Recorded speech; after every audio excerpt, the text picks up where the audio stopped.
Hey guys, welcome to our YouTube channel, and this message today is called Going Back to Normal. And so many of us are thinking in this moment and in this season about going back to normal. When are we going to go back? What's it going to be like?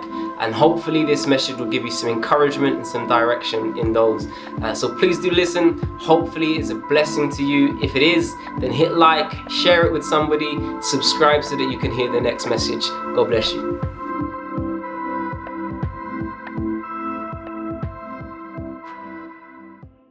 So John chapter 21, and we're going to read a few verses of scripture from there, and God is really going to help us this afternoon. So John 21, and it's interesting because I was thinking of this message about 2 or 3 weeks ago, and I didn't preach it then, and I'd planned to preach it this week today, and it's interesting because the message that we're going to speak about today is going back to normal. And it just so happens that the timing is that Boris is going to be giving his announcement later on today about 7 p.m. talking about how things are going to be changing. And so it's interesting and great timing that God wants to speak to us, not just about what's going to happen in society and physically, but what happens within us as we think about going back to normal. And so John chapter 21, we're going to read verse 1 to verse 14. John 1 to 14. It says, "After these things, Jesus showed himself again to the disciples at the Sea of Tiberias. And in this way he showed himself. Simon Peter, Thomas, called the twin, Nathanael of Cana in Galilee, the sons of Zebedee, and 2 others of his disciples were together. Simon Peter said to him, 'I am going fishing.' They said to him, 'We are going with you also.' They went out and immediately got into the boat, and that night they caught nothing. But when the morning had come, Jesus stood on the shore, yet the disciples did not know that it was Jesus. And Jesus said to them, 'Children, have you any food?' And they answered him, 'No.' And he said to them, 'Cast the net on the right side of the boat, and you will find some.' So they cast it, and now they were not able to draw it because of the multitude of fish. Therefore the disciples whom Jesus loved said to Peter, 'It is the Lord.' Now when Simon Peter heard that it was the Lord, he put on his outer garment, for he had removed it, and plunged into the sea. But the other disciples came in the little boat, for they were not far from the land, but about 200 cubits, dragging the net with fish. Then, as soon as they had come to the land, they saw a fire of coals there, and fish laid on it, and bread. And Jesus said to them, 'Bring me some of the fish which you have just caught.'" Jesus is cooking a barbecue on the beach. And so Simon Peter went up and dragged the net to land, full of large fish, 153. And although there were so many, the net was not broken. Jesus said to them, "Come and eat breakfast." Yet none of the disciples dared to ask him, "Who are you?" knowing that it was the Lord. Jesus came and took the bread and gave to them, and likewise the fish. And now this is the 3rd time that Jesus showed himself to the disciples after he was raised from the dead. Lord, speak to us through your word this afternoon. Give us wisdom, give us vision, give us understanding.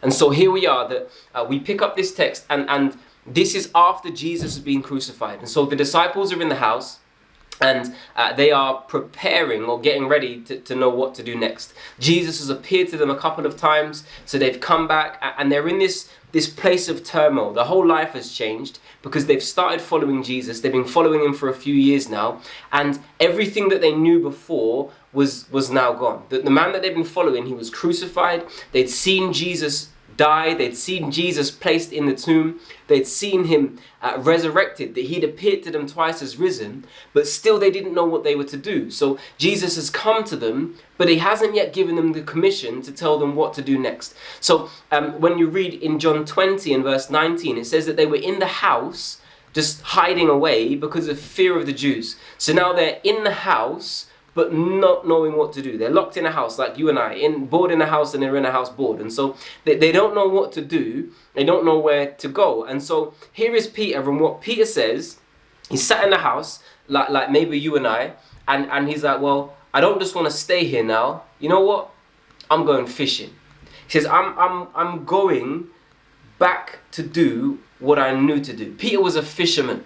The sons of Zebedee, we know, were also fishermen. That this is what they were doing when Jesus found them. This was their trade. This is how they lived their life. That they were experienced fishermen. They weren't just like, okay, we're bored, so what should we do? Well, let's go fishing, because you can do fishing during social isolation and not be near to anybody. They weren't just going to do a hobby. He was going back to what was familiar to him. Fishing was familiar. He said, I'm going to go back and do what I know to do. Because this is what we want to do as people. We're here right now and we're like, you know what? I just want to go back to normal. I just want to go back to doing the things that I know to do. I just want life to go back to being the way it was. That when we don't know what to do, what we want to do is do what we know. We want to say, you know what? I want to do what I know to do. I want life to go back to the way that it is. And we can be craving that in this season and in this moment. We're like, you know what? I just want to go to Tesco's and not have to queue up outside with a trolley, staying 2 meters away from the person behind. I just want to go and do something normal. I just want to go fishing, Peter says. You know what? I just want to go and do something that I know to do. I want life just to be normal again.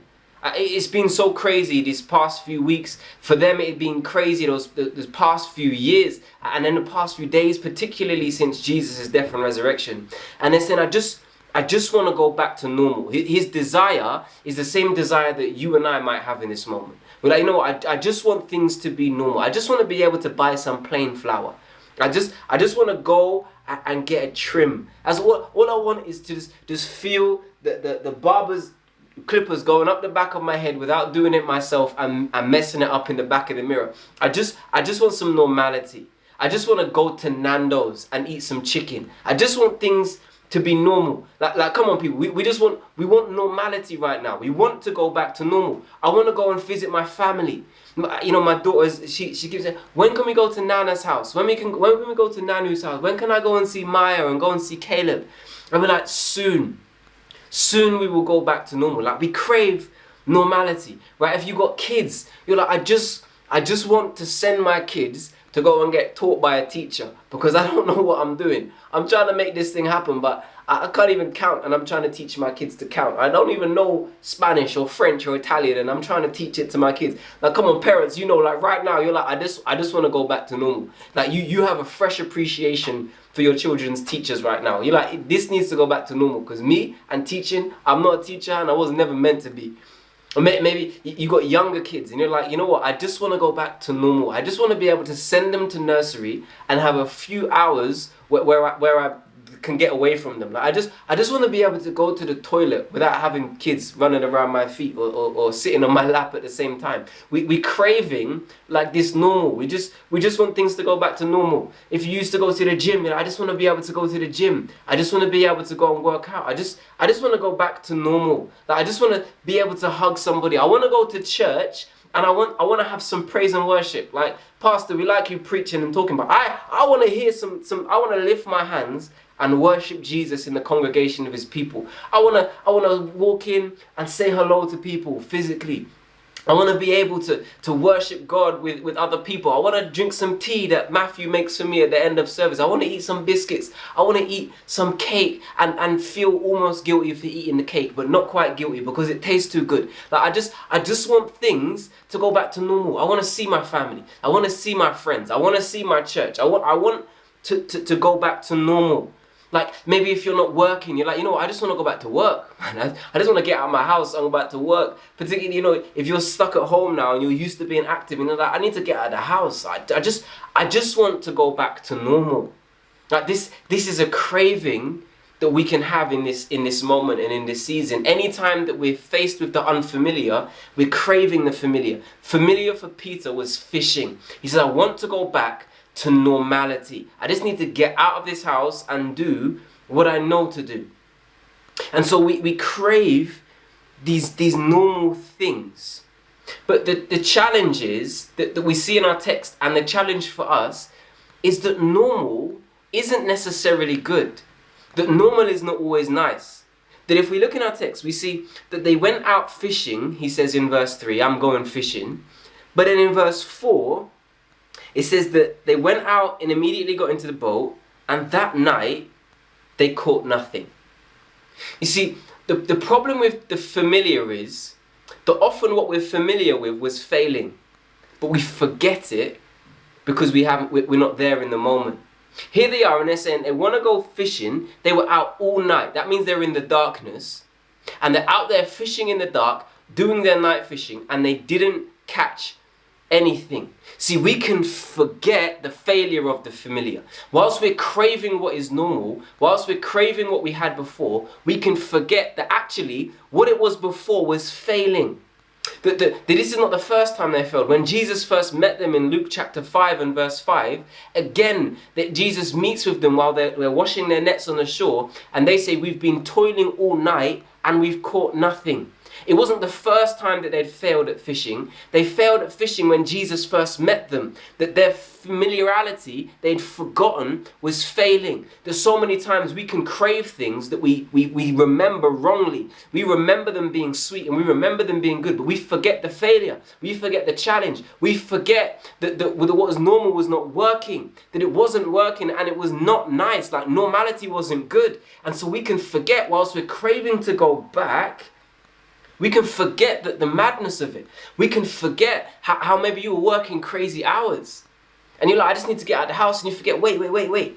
I was working some crazy hours and I've had time to relax.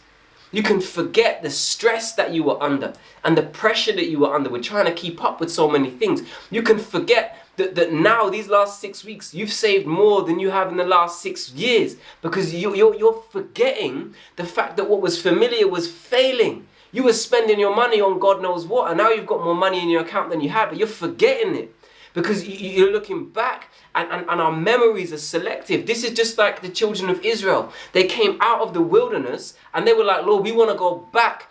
We remember the leeks and we remember the cucumbers. I mean, what weird things. But we remember the leeks and cucumbers in Egypt, and now we're here in this wilderness eating this manna. They remember the leeks and the cucumbers, but they forgot the lashings and the chains. See, we want to go back to normal, but we forget that normal is not necessarily good. You forget that you had no time to spend with your children. For some of you, you spent more time with your children in this season than you ever have. You spent more time with your husband and your wife, your partner in this season than you have ever before. And you forget, man, you used to come home from work tired. And your kids were just all you saw them was for a few minutes before you put them to bed. And then on the weekend you did a few things, but you're forgetting like the blessing that you've experienced in this moment. And so we're craving to go back to normal, forgetting that normal was not necessarily all good. You're forgetting that you didn't have time in the morning to pray. And you didn't have time to read your Bible. And you didn't have time to do the things that now you're doing and you're focusing on and you're benefiting from. You're forgetting what normal was like. You're looking back and you're like, yeah, I just want to go back to normal. I just want to go fishing. But you didn't catch any fish. You failed. You were failing before and it's failing now. And so many times we can crave this, going back to normal. I just want to go back to work. You want to go back and sit in traffic. And listen, I'm still working. I'm working from home. And I'm like, listen, I don't want to go back to have to drive into the office, hour and a half commute in the morning, hour and a half coming back, getting cut up by people driving crazy, seeing accidents on the road, doing all of those things. That's part of normal. And part of me is like, I don't want that. I don't want to go back to those failing things. Like normal is not necessarily good. I want to go back to normal. What do you mean go back to normal? Like come to church whenever you felt like it. Now you're tuning into church every week. Like it's been a benefit for your soul that we're doing these online services. Because before you were just we might see you once a month, once every 6 weeks. Now you can be faithful to the gathering. Like what do you mean go back to normal? Go back to what kind of normal specifically are you wanting to go back to? What kind of normal do you really want? See, the truth is that so many times, in so many ways, we can't afford to go back. You don't want to go back to relying on this children's teacher to teach them. Because you know what? It's always been our responsibility to teach our kids. And yeah, we thank God for teachers and we thank God for the hard work that they've put in and the fact that they've studied and all that they're doing. But we can't afford to go back to just saying, you know what, they will teach my children and I won't teach my children, because we still have the responsibility to be involved in the education of our children. You don't want to go back to normal if normal for you meant that you just turn up in church and expect the pastor to teach you everything about Jesus and the Lord. And in this moment, you're in your home and God has been stirring you to build your own faith and your own walk with God and encourage your own self. And so you were there and you're like, I need the Lord. And now you're seeking God. You don't want to go back to being in a place where you're being fed by somebody else. You don't want to go back. You don't want to go back to relying on your own self and your own mind and your own heart and your own ways and your own strength. Sometimes going back is not the way that we want. You don't want to see for the Jews, their temptation was to go back to religion. Their normality was sacrifices and earning forgiveness. And their normality was doing the right things to please God. And this temptation kept coming to the New Testament church, that they were so tempted to go back to the law and to try to earn their own righteousness after having received forgiveness from Jesus, after him having died and rose from the dead and paid for their sins. There was that temptation. And so in Galatians 5:1, it was encouraging them, stand first, therefore, in the liberty by which Christ has made us free, and do not be entangled again with this yoke of bondage. He's encouraging, listen, don't go back to religion. No. When you have forgiveness in Jesus, when you've been made right by Christ, don't go back to trying to earn your own forgiveness. Don't go back to trying to earn your own relationship with God. Don't go back to trying to make yourself right. He says, don't go back to dead religion if you have a relationship with God. Listen, if you developed a relationship with God in this season and you've been praying and you've been reading your word and you've been seeking the Lord, don't go back to only having Sunday Christianity. Don't go back to that. Don't go back to your sin. See, for some people, normality, the challenge of going back to normal is going back to sin. Listen, if Jesus has set you free, why on earth would you go back to sin? I know that it may be a troubling season. You may be going through a rough time. There may be difficulty in your life. You may be doubting. You may be fearing. There may be so many things that in this moment might cause you to want to go back. But don't go back. Normal was not nice. You came to Jesus because you needed saving. You gave your life to him and you surrendered to him because you needed it. You forgetting. See, so many times sin can look sweet when we look back and oh man, we had so much time in the parties and we had so much time in the raves and we had such a good time and you know, the girls and the drink and the things and it was a good time. The leeks and the cucumbers. Oh, it was a good time. Oh, the fishing, it was nice. But you're forgetting the effect it had on your soul. You're forgetting that you were broken. You're forgetting that you were messed up. You're forgetting the pain and the anguish. You're forgetting the emptiness. See, people go back because they forget that the familiar was failing.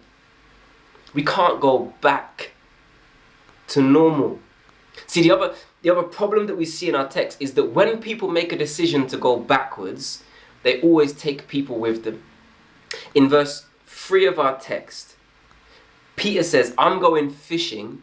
He says, they said to him, we are going with you also. See, here's the problem now. Peter, because he is a leader. God has made him a leader. Jesus already told him that.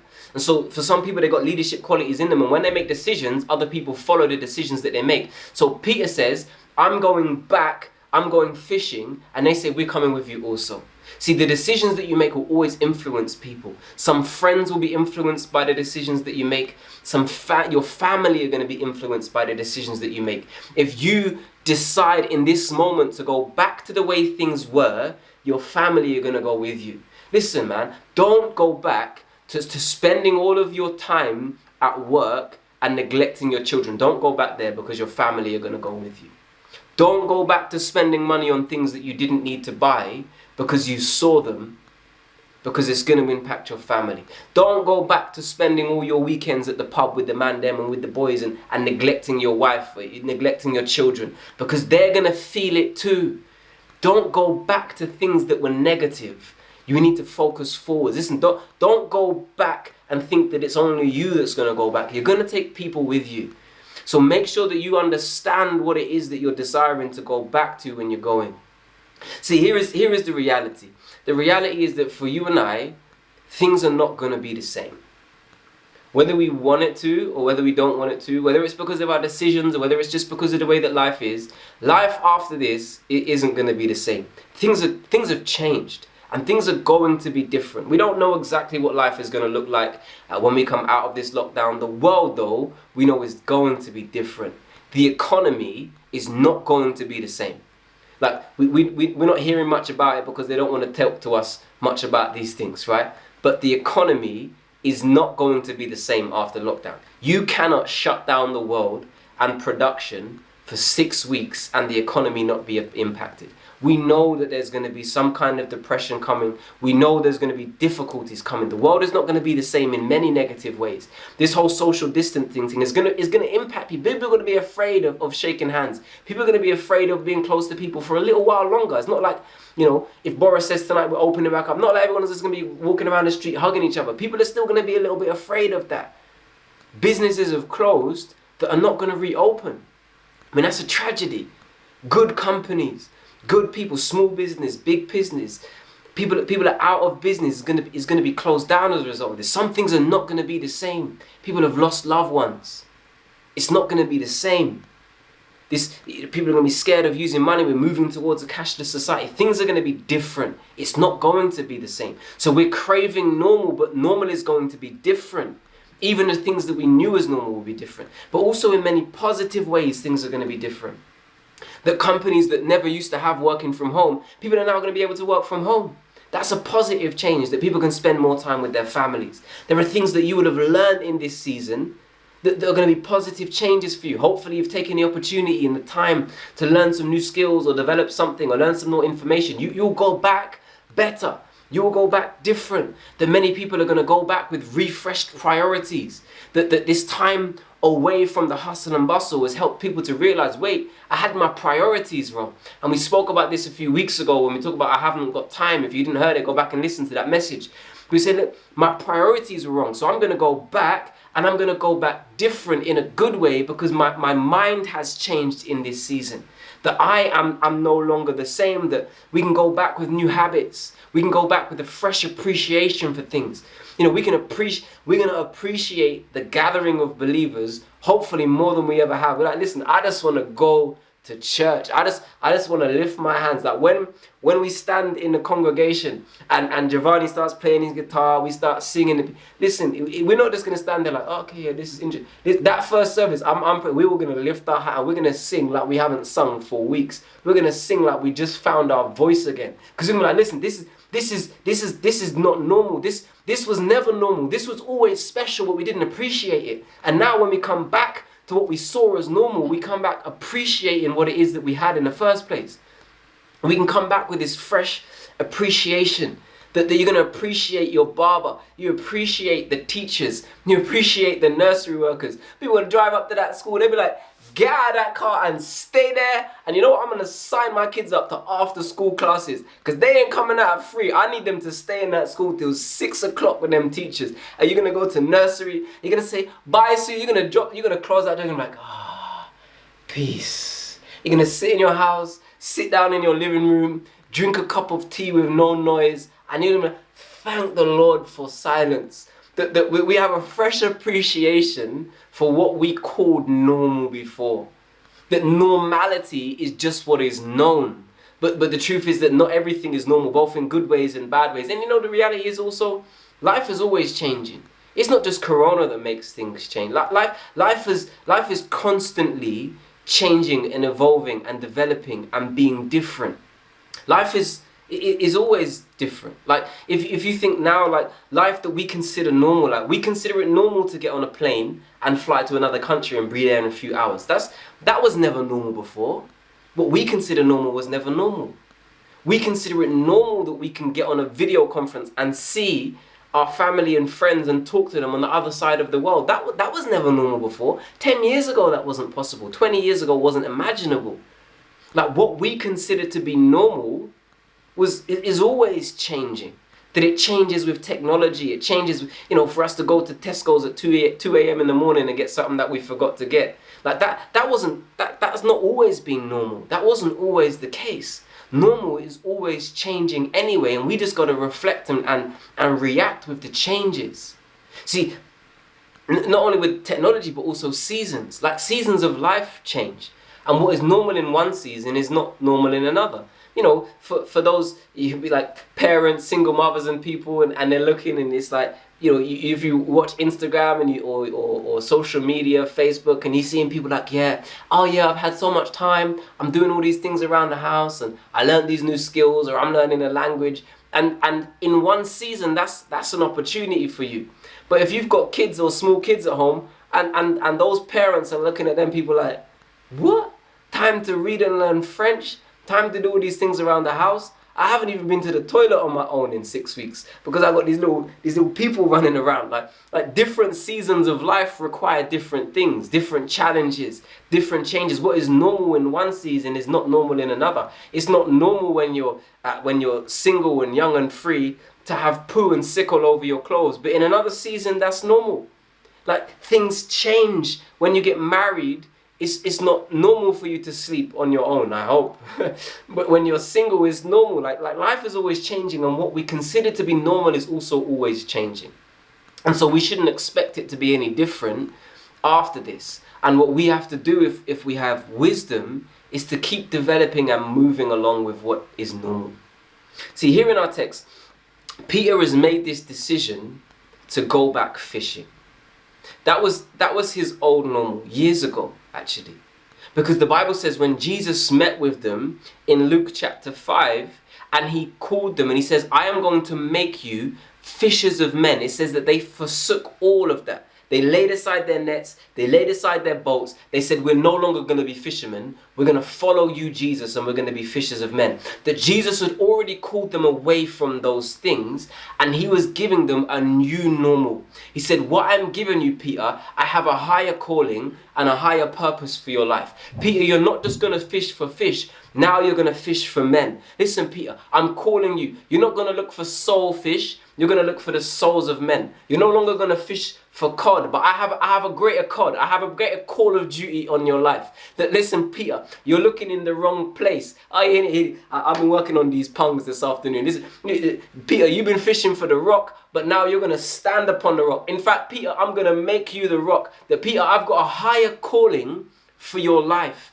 There is a greater purpose for your life. That my prayer is in this season, you've been considering your purpose and you've been considering what God has called you to do. God has not just called us to make money and go to work and buy things. That there is a higher purpose and a higher calling on your life. And if you're watching this and your business has been affected and your finances have been affected and you've been living for those things, and in this season you're like, what is my life without those things? Your life was never those things. God always had more for you than those. He says, Peter, you're not going to be a fisher of fish. You're going to be a fisher of men. That in this season, hopefully we've realized what's important. The man, them are not important because half of them ain't even hollered at you in this time. That there are people that we consider to be important that are not important. There are things that we were focusing on and spending our life on and spending our time on and spending our energies on and spending everything that we had on that we've realized were not important. And hopefully our priorities have changed and realized that, you know what, there's a higher calling and purpose. My family is more important. My wife, my husband, I've been neglecting my marriage, but now I've been focusing on it. And in these 6 weeks, we've grown closer. And you can do these things realizing God is calling us to a higher purpose. That we realize life is short, that we look around and we see people losing their lives and we're like, you know what? Life is not promised. Life is short. In any moment it can change like that. We can go from doing everything we want to not being able to do any of it. We can go from seeing people to not seeing people. We can go to having people in our life to then passing away in a moment. That life is short and we need to recognize and realize God has got a higher calling and a purpose for our life. He said, Peter, I've called you as a fisher of men. And so what Jesus does immediately after our text in verse 15 to 19 is Jesus meets with him and Jesus reminds him. He says, Peter, do you love me? And he says, yeah, I do. And he says, feed my sheep. Peter, do you love me? He's like, yes, I do. He said, feed my lambs. He said, Peter, do you love me? And Peter's like, Lord, you know that I do. I don't need to repeat myself. Lord, I haven't changed my mind. And Jesus says, I haven't changed my mind about you either, Peter. He says, Peter, I've got that calling for you. And then he goes and says, Peter, follow me. The same calling that he gave to him in Luke chapter 5. The same thing that he'd forgotten in this moment. The same, he was considering going back to the old normal. And Jesus said, no, Peter, remember, I called you to follow me. I've called you to a new normal. Then maybe you strayed away from the Lord. Listen, God hasn't forgotten about you and he hasn't changed his mind about you. He is still calling you to do what he has called you to do. He is still calling you to be his child and he's still saying, follow me. He said, Peter, remember there's a greater purpose. And Peter, remember that there are greater practices. That normal has to change with a different purpose. And the new normal also requires different practices. Jesus said, look, not only can you not live for the same things, but you cannot live the same way and you cannot do the same things. Look what Jesus says in verse 6. He says that they've been out, they've caught nothing. It is morning time now. Jesus has come to them. He says, cast your net on the right side of the boat and you will find some. Jesus said, Peter, look, just do something different. The way that you've been doing it without my direction isn't going to be fruitful for you. But you just need to do something different. Now, I don't know about you, right? But when I look at that, I'm like, wait, Jesus, if it's on the left side of the net or the right side of the net, it's going in the same water where the same fish is, right? It's not like Jesus, it's not like there's two seas and the disciples are in the middle of two seas and like throw them into that sea or into that sea. They're in the same body of water. But the difference is when we do things the way that God tells us to, then they will be fruitful. That he calls us not only to a new normal of purpose, but to a new normal of practice. God tells us, listen, you cannot stay the same. When you meet with Jesus, you cannot live your life the same. When you come out of this situation, you cannot live the same. 2 Corinthians 5:17 says, therefore, if anyone is in Christ, he is a new creation. Old things have passed away. Behold, all things become new. Everything that we did before, the way we thought before, the way we lived before, we have to be willing to say, listen, that needs to pass away and it needs to become new. I need to know what God is calling me to do. I need to live the way that he is telling me to live. That this new normal requires us refocusing on our purpose and refocusing on our practices and saying, I'm not going to live the same way and I can't do the same things. Listen, we've got to take time in this season before we go back to normal, before the doors open back and everybody rushes back to doing what they did before and living the way they lived before and wasting our time and our efforts and our things the way that we did before. We have to make a decision to say, you know what, I need to choose what I focus on. I got to make a decision in my mind to forget what was and to focus on what will be. This is not about going back to doing things that were not good. This is not about just going back to being on automated mode. You say, I want to go back different. I want to be the person that God has called me to be. Listen, Jesus pulls Peter aside. He says, Peter sees him. He knows it's the Lord. He comes in. They sit down. They have this conversation now. And Jesus is reminding Peter who he is. He's reminding him of his purpose. He's reminding him how he should live and how he should do things. He's reminding him that Peter, I've still called you. And then he speaks to him. He says, follow me.